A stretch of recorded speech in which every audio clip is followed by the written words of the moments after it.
Now students, अभी हमने quadratic formula पढ़ा था, है ना। और क्वाड्रेटिक फार्मूला जब मैंने ड्राइव किया था तो मैंने एक जगह ये सिचुएशन लिखी थी कि बी स्क्वायर माइनस 4ac को मैंने कहा था assuming that it is greater than equal to 0, then it is greater than equal to 0। तो मैंने अभी आपसे कहा था कि हम इसके बारे में डिस्कस करेंगे, है ना। तो हमारा जो नेक्स्ट टॉपिक आ रहा है, nature of the roots of the quadratic equation, वो इसी पर डिपेंड है, बी स्क्वायर माइनस 4ac पर, है ना। तो nature of roots of quadratic equation is depend upon this condition b square minus 4ac। देखो इसको हम क्या कहते हैं, if ax square plus bx plus of c equal to 0 is quadratic equation. ये हमारे पास क्या है, एक क्वाड्रेटिक इक्वेशन है अगर, ठीक है ना। This imply it's discriminant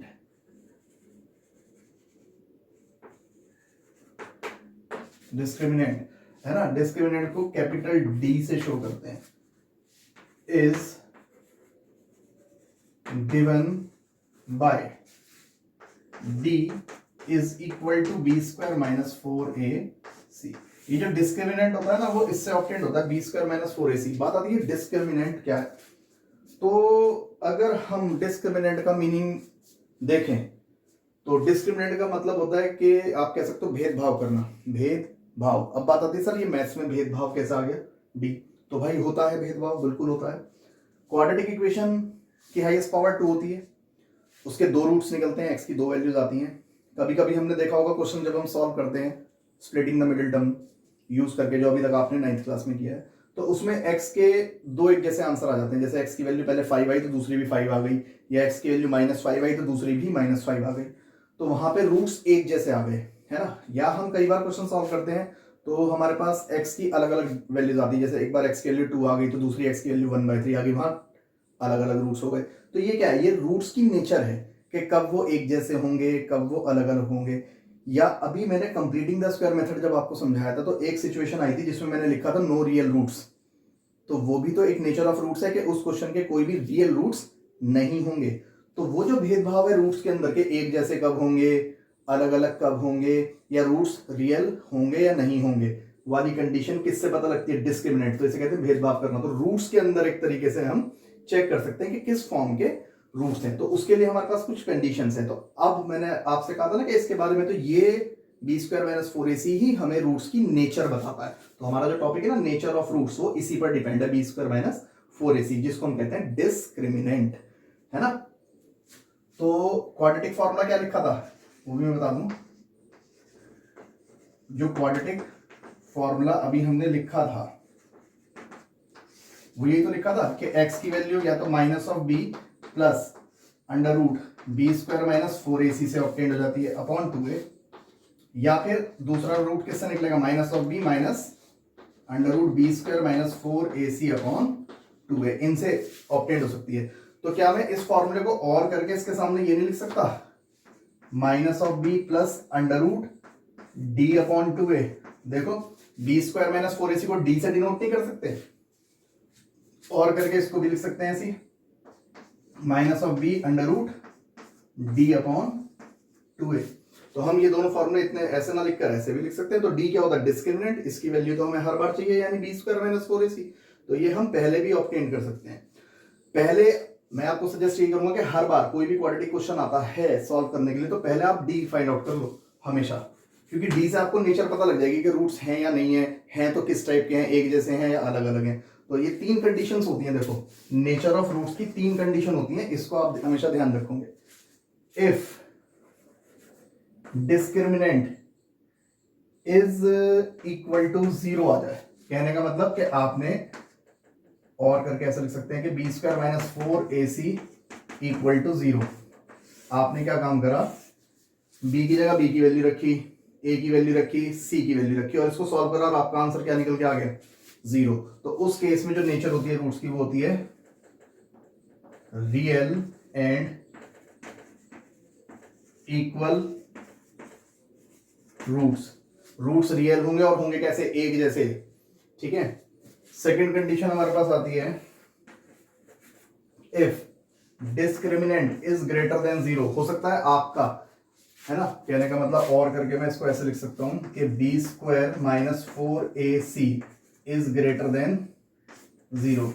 D तो यही होता है ना, बी स्क्वायर माइनस, तो डी इज ग्रेटर देन 0, या लिखो b square minus 4ac greater than 0, एक ही बात है। कहने का मतलब क्या हुआ, यहाँ पे आपने बी की वैल्यू रखी, यहाँ ए और सी की वैल्यू रखी, और जब सॉल्व करा तो आपका कोई 0 से बड़ा आंसर आया, 0 से बड़ा यानी प्लस का कोई आंसर आया, जैसे 4 आ गया, 5 आ गया, 8 आ गया, 12 आ गया, कुछ भी आ गया सॉल्व करके, है तो 0 से बड़ा। तो अगर 0 से बड़ा आता है तो उस केस में जो नेचर होती है रूट्स की वो ये होती है real and unequal roots. Unequal roots, अलग अलग आंसर आएंगे, एक जैसे आंसर नहीं आएंगे। जैसे x की वैल्यू 3 आ गई और दूसरी 5 आ गई तो अलग अलग आंसर आएंगे। जब डिस्क्रिमिनेंट 0 जाता है तो एक जैसा आंसर, x की वैल्यू पहली 4 है तो दूसरी भी 100% 4 ही होगी। और तीसरी कंडीशन हमारे पास आती है number 3, if discriminant is less than 0, d की वैल्यू माइनस में आ जाए, भाई आपने यहाँ b रखा या 4ac रखा, सॉल्व करके आंसर -12 आ गया या -3 आ गया, 0 से छोटे नंबर तो सारे नेगेटिव ही होंगे, या -5 आ गया, -7, कुछ भी नेगेटिव नंबर आ गया लेस देन 0, या हम ऐसे लिख सकते हैं और करके कि b square minus 4ac is less than 0। तो इस कंडीशन में नो रियल रूट्स, यानी अगर d नेगेटिव हो गया तो रूट के अंदर माइनस की टर्म आ गई, तो अभी मैंने कंप्लीटिंग द स्क्वायर मेथड में जब रूट में माइनस की टर्म आई थी तो क्या लिख दिया था, नो रियल रूट्स। तो इसका मतलब d अगर नेगेटिव हो गया ना आपका, तो उस केस में ऑलवेज नो रियल रूट्स। तो ये 3 सिचुएशंस हैं हमारे पास नेचर ऑफ रूट्स चेक करने की। तो हम किसी भी क्वेश्चन को पूरा सॉल्व करे बिना ये बता सकते हैं इनके अकॉर्डिंग कि आंसर कैसा आएगा। एक जैसे आएंगे रूट्स तो उस केस में हमेशा d की वैल्यू 0 आ रही होगी, चेक करके देख लेना। अगर आपके अलग अलग आंसर आएंगे उस क्वेश्चन में तो सॉल्व करने से पहले ही पता लग जाएगा, क्योंकि d कैसा आएगा, 0 से बड़ा, और ये सिचुएशन आ रही है तो रूट्स हमेशा अलग अलग आएंगे, और अगर d लेस देन 0 है तो कोई भी रियल रूट नहीं होगा। ये सिचुएशन आप 11th क्लास में पढ़ेंगे, 3rd वाली। तो ये नेचर ऑफ रूट्स होते हैं। तो बी स्क्वायर माइनस 4ac को हम डिस्क्रिमिनेंट कहते हैं, जिससे भेदभाव एक तरीके से क्वेश्चन का पता लग जाता है कैसी नेचर है। तो now pause the video and note it down, कुछ एग्जांपल्स बताता हूं आपको मैं करके।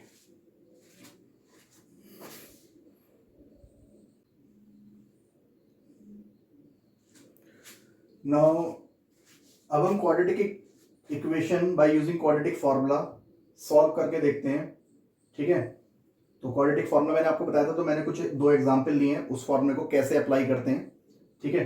क्वेश्चन है हमारे पास, solve the quadratic equation by using quadratic formula, also check the nature of roots, है ना। नेचर यानी डिस्क्रिमिनेंट की भी हेल्प ले लेंगे। तो नेचर तो आप हर क्वेश्चन की वो ना भी कहे तो चेक कर लिया करो, आपको ये पता लग जाएगा कि आपका आंसर किस फॉर्म में है। नेचर से ये पता लगता है। देखो कैसे, अब दोनों में क्वेश्चंस में आपको नेचर पता लगेगी। देखो सबसे पहले हमें क्या करना है, यहां पे a कौन है, 9, b 7 और c आपके पास -2। भाई स्टैंडर्ड फॉर्म क्या होती है, ax² plus bx plus of c equal to 0, quadratic की स्टैंडर्ड फॉर्म। तो x² का कोफिशिएंट a तो देखो 9 हो गया, x का कोफिशिएंट b तो b आपके पास 7, विद साइन लेना तो पॉजिटिव 7 ये, c कांस्टेंट टर्म तो कांस्टेंट टर्म विद साइन -2। तो सबसे पहले हम निकालेंगे डिस्क्रिमिनेंट d, और d किससे निकलता है, b² माइनस 4ac। तो वैल्यूज पुट करते हैं, d इज इक्वल टू 7 का square minus 4ac,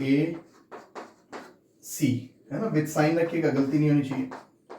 49 minus minus हो जाएगा प्लस, और ये हो गया आपके पास 4 9 या 36 टू द 72। तो d इज इक्वल टू 9 और 2 11 का 1 12 121। तो डिस्क्रिमिनेंट आपके पास कितना है, 121, एक पॉजिटिव नंबर है यानी 0 से बड़ा। तो आप नेचर क्या लिखेंगे, चेक कर लेना अभी जो आपको समझाया था नेचर। तो जब d आपका पॉजिटिव आता है 0 से बड़ा, तो roots are real and unequal. Roots real हैं और अनइक्वल, यानी अलग अलग आंसर आएंगे, x की अलग अलग वैल्यूज आएंगी दोनों। तो देखो अब क्वाड्रेटिक फॉर्मूले से x के लिए फॉर्मूले क्या थे, एक तो था x is equal to -b plus under root d upon 2a, और एक बार था x is equal to minus of b minus under root d upon 2a। सिर्फ वैल्यूज पुट करेंगे आंसर मिल जाएंगे। देखो कैसे, x is equal to minus का b हमारे पास है कहाँ है 7 प्लस अंडर रूट डी आया 121 अपॉन 2a हमारे पास था 9। तो यहां से सॉल्व करो तो देखो x is equal to -7 plus ये होता है 11 का स्क्वायर रूट 11 अपॉन 2 9 18। तो यहां से x इज इक्वल टू ये आ गया आपका माइनस होके 4 अपॉन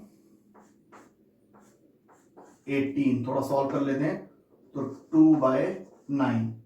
एक वैल्यू तो ये आ गई आपकी 2/9। एक बार यहां से सॉल्व कर लो। x is equal to minus का b हमारे पास है 7 minus under root d 121 upon 2 into 9। तो x is equal to -7 minus ये 11 का स्क्वायर रूट हो गया 121 2 9 18 और माइनस माइनस प्लस करके x is equal to -18 upon 18 equal to -1। एक वैल्यू आ गई। तो देखो x की दो वैल्यूज आ गई, एक बार आ गई 2/9 और -1। तो ये क्वाड्रेटिक फॉर्मूला बड़ा इजी है अप्लाई करना, सिर्फ वैल्यूज पुट करनी है। d हमेशा पहले ही निकाल दिया करो ताकि आपको आंसर की फॉर्म पता लग जाए। देखो हमारा d क्या आया था, रियल एंड अनइक्वल आंसर अलग अलग आएंगे। देखो x की वैल्यू एक बार 2/9 आई तो दूसरी x की वैल्यू क्या -1 है, अलग अलग आंसर। तो ये नेचर से निकल गया। ऐसे ही इसका सेकंड पार्ट। तो ये है क्वाड्रेटिक फॉर्मूला, कोई हार्ड नहीं है, सिर्फ वैल्यूज पुट करनी है। वो तो डेरिवेशन था जो मैंने आपको कराया था उसका, तो रखनी है हमें सिर्फ डायरेक्ट वैल्यूज हैं। अब देखो सेकंड पार्ट, सबसे पहले यहाँ पर भी a कितना है 2, b हमारे पास है 5√3 और c हमारे पास है 6। तो सबसे पहले d चेक कर लेते हैं। d is equal to b² - 4ac यानी d is equal to 5√3 square minus 4a हमारे पास 2 और c हमारे पास 6। तो d इज इक्वल टू 25 और 25 3 से 75 माइनस 4 2 8 6 8 48। तो d हमारे पास फाइनली यहां से बचेगा, ये आपका बचा 27। ठीक है, ये आया d। क्या d की वैल्यू 0 से बड़ी नहीं आ रही? देखो ग्रेटर देन 0, तो नेचर पता लग गई। Real and unequal roots. ये मत सोचना सर कहां से लिख रहे हैं, आपको लिखा है d अगर 0 से बड़ा होगा तो रियल एंड अनइक्वल रूट्स होंगे। चेक कर लेना नेचर ऑफ रूट से। ठीक है, अब क्वाड्रेटिक फॉर्मूले से वैल्यूज निकालनी है यानी सॉल्व करना है। तो x is equal to minus of b plus under root d upon 2a और एक बार है x is equal to minus of b minus under root d upon 2a। तो वैल्यूज डालते हैं, दोनों वैल्यूज सॉल्व हो जाएंगी इसकी। तो देखो x is equal to minus का b हमारे पास है 5√3 plus under root d 27 upon 2 into a हमारे पास 2। ठीक है, और यहां से x is equal to minus का 5√3 minus under root 27 upon 2 into 2। तो वैल्यूज पुट कर दी, एक वैल्यू वहां से आ जाएगी, x की एक इससे आ जाएगी। तो देखो x is equal to minus का 5√3 प्लस 27 को 3√3 लिख सकते हैं। देखो 27 क्या होता है 3 इंटू 3 इंटू 3, एक पेयर बाहर आ जाएगा। ठीक है, अपॉन 2 2 4। ऐसे यहां पे x is equal to minus का 5√3 तो ये माइनस का 3√3 अपॉन 4। तो यहां से x is equal to like terms है √3 वाले, तो माइनस प्लस माइनस ये बचेगा माइनस का 2√3/4 और 2 2 कैंसिल हो गए। तो x is equal to minus का √3/2। एक वैल्यू तो x की आ गई। ऐसे यहां से x is equal to minus minus plus minus का 8√3 अपॉन 4। तो x is equal to 4 2 8 minus 2√3। एक वैल्यू आ गई आपके पास। तो इस तरीके से दोनों आंसर्स। तो क्वाड्रेटिक फॉर्मूला सबसे इजी है, सिर्फ वैल्यूज पुट करनी है हमें। और डी हर बार चेक कर लिया करो डिस्क्रिमिनेंट, डिस्क्रिमिनेंट क्या है आपके पास, है ना। डी हमें हर क्वेश्चन में चेक करना है, तो हर क्वेश्चन में डी पहले पता कर लो। अब देखो इसका भी क्या था, अनइक्वल रूट्स। देखो अलग अलग आंसर है, एक -√3/2 है, एक -2√3 है। तो डी से हमें पता लग जाता है कि कैसे रूट्स निकल के आएंगे। तो इसको कहते हैं नेचर चेक करना। साथ के साथ हमने क्वाड्रेटिक फॉर्मूला अप्लाई भी कर लिया। तो हमने क्या क्या सीख लिया, कंप्लीटिंग द स्क्वायर मेथड, कैसे क्वेश्चन सॉल्व करते हैं, नेचर ऑफ रूट सीख ली और क्वाड्रेटिक फॉर्मूला. तो now pause the video and note it down.